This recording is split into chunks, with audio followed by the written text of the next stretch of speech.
Hey, Fruit Force, this is Captain Fruit reporting for duty. You know, today I read a comic book. Actually, I read the comic book yesterday. The Immortal She-Hulk, #1, one shot. And I originally wasn't going to do a review on this, but then as I pondered on the book a little bit more, I decided, you know what? Let's dive in and talk about this comic book. So sit back, enjoy the video, and don't forget, hit like and subscribe if you don't mind, and leave a comment down below if you don't mind too, especially with your thoughts about this book if you happen to read it. Alright, so let's jump in!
Alright folks, now that we're looking at this book, as I said, originally I wasn't going to review it, but as I started thinking about it more and more, I decided, you know what, there's some stuff about this book I actually really want to talk about.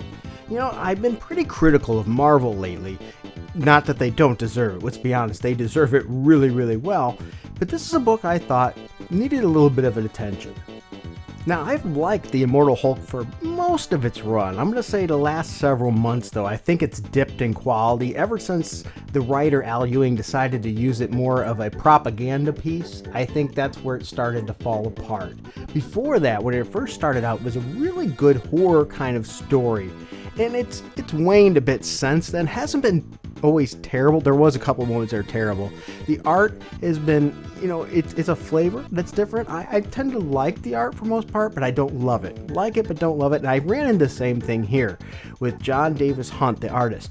I didn't hate the art, but I didn't really particularly go, wow, this is really good art. It was just serviceable. The color artist, Marcio Menez, or whatever, I butchered his name, Menez, whatever. I'm not trying to be mean. VC's Corey Pettit is the letterer, and I'm not even going to go on the rest because I'm just going to wreck it as I always do with names. So anyway, why am I talking about this comic? What made me decide to review it? Well, that's just it.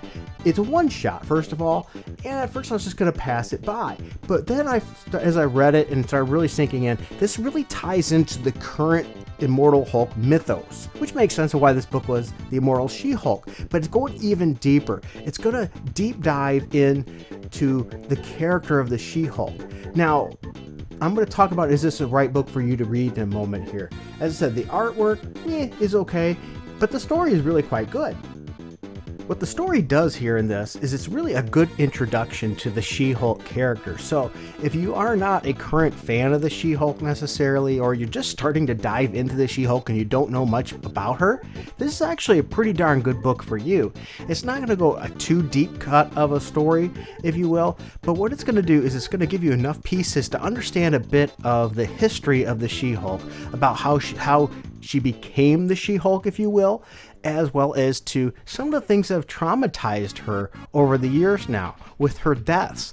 Noticing that, wow, you know, she's died too several times, just like Bruce Banner Hulk. Once again, another connection. But that's where it gets interesting too. We get to see a dynamic of her with Wolverine, which is sort of pretty nice, actually. Seeing her have another interaction with a hero and not written slutty like she was during the Dan Slott run. I know that's controversial. Some people really like the Dan Slott run. I tended to like the run before Dan Slott a lot more than anything Dan Slott did with her. I think he wrote her as too much of a sexual object.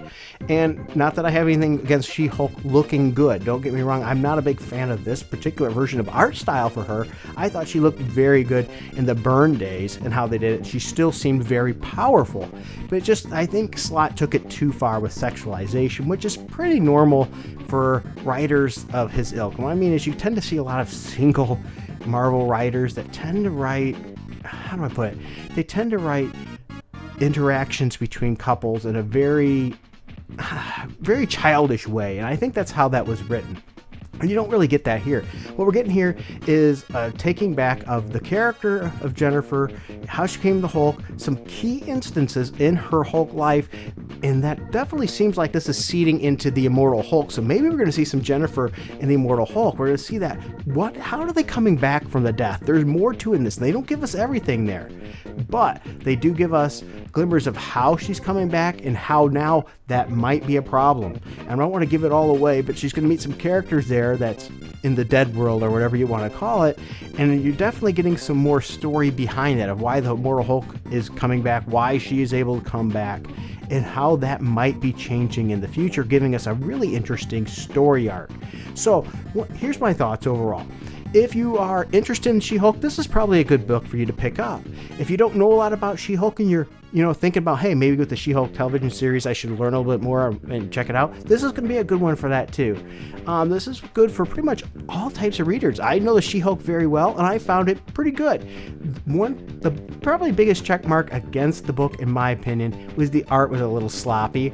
As I said, it wasn't anything great. Where I really lost it is in perspectives. You're going to see a couple times where the angles and things didn't really look right size-wise. And once again, I'm not a great artist. I used to be a decent artist, but I'm not anymore. And so I'm not trying to be picky, but there was some things you go, that looked a little amateurish. So you did see some amateurishness there. But you did get a good, nice dive into Jennifer, into the She-Hulk and her relationship with Thor, how they get along, as well as with Wolverine. I like to see that, those relationships between the characters in a more natural way. And we've seen it here, as well as a definite story arc development that we're probably going to see even more of in the Immortal Hulk. Maybe already started half because I'm an issue behind on Immortal Hulk. I need to get back in there and read that. So maybe that's what I'm going to do right now, sit back and read that issue of Immortal Hulk. Well, thank you for taking this journey with me and looking at this book. If you plan on getting this book, let me know. If you already have this book, let me know, and let me know your thoughts on it as well. I would love to hear it. All right, well, thanks for watching. Till next time, keep it frugal.